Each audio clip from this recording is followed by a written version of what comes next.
The Honorable Robert Mbui. Nobody's on the floor, the Honorable TJ, so nothing is out of order.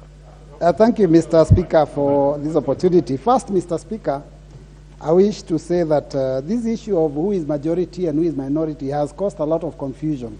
In fact, the media, our voters are confused to the point where some think that the same way we voted for the Speaker here is the same way we might end up having to vote for the leader of majority. But, Mr. Speaker, this issue is not opaque. This is in black and white. Because, Mr. Speaker, I've heard members here talk about some issues, and I think I would like to say that what we are facing as a problem now is a situation, and because members have talked about marriage, is a situation where your newlywed wife, after she settles in your home, notices that your neighbor has a brand new car. And then she starts now talking about an abusive marriage. But nothing has gone wrong. And Mr. Speaker, any relationship with a neighbor with a brand new car or a house on the top of the hill is actually a cohabiting relationship. It is not a properly procured marriage.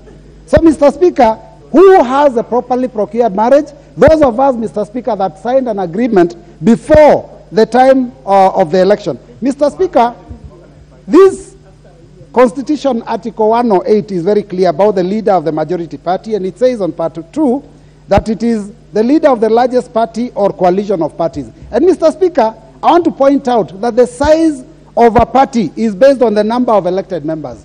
Mr. Speaker, if you go back to the last election, there was 4 teams that were competing for elective office.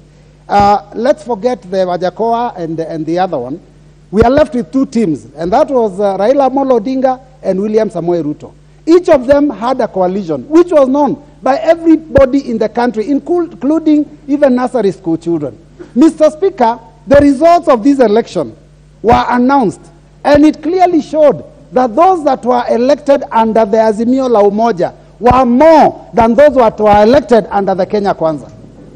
Mr. Speaker, it is only after the election that things started changing, and only after the announcement of Honorable William Ruto, His Excellency, as the President, that things started changing. If the results were different, I can tell you, we would not even be having this discussion.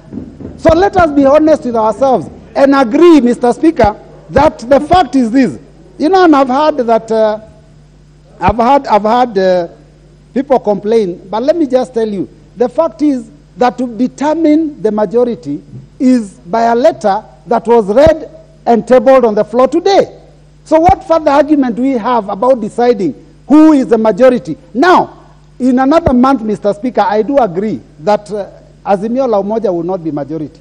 But as we speak today, Mr. Speaker, I think you have under no obligation to make that decision because the decision is already made for you. The Constitution has made that decision. The Standing Orders 2B has made that decision. So, Mr. Speaker, your work is what the law expects you to announce. Mr. Speaker, I've heard this issue of the Political Parties Act being lambasted by members of this House. I want to say this, Mr. Speaker.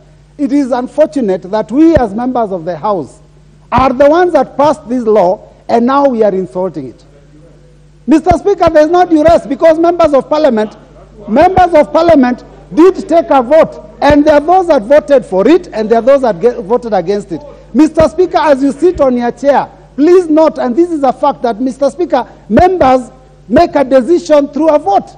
So if the vote is taken and this becomes a law, it becomes a law for the land. And His Excellency the President Uhuru Kenyatta actually assented to it. So when we start saying it is an amorphous law, it is a bad law, it is a law that was under coercion, Mr. Speaker, I think it is unfortunate because as a House, we made a decision, we made our bed, we lie on it. But Mr. Speaker, there is nothing wrong with the Political Parties Act. It's only curing political indiscipline, where people want to belong to one party and another at the same time, where people are elected in one coalition and the next day they troop in their numbers to go and get coerced, Mr. Speaker, so that they can defect for the parties that elected them. Mr. Speaker, members of Parliament must remain true to the people that elected them into the House, and those who are elected under Azimio must stick with Azimio. Mr. Speaker, there are people from our region who are elected And we went as Wiper to support them because they were in Azimio. Now immediately after the election, they jump and go to Kenya Kwanza. But they have not gone to tell the people why they defected. Mr. Speaker, I think it is a simple decision. Azimio la Umoja is a majority party, and I am the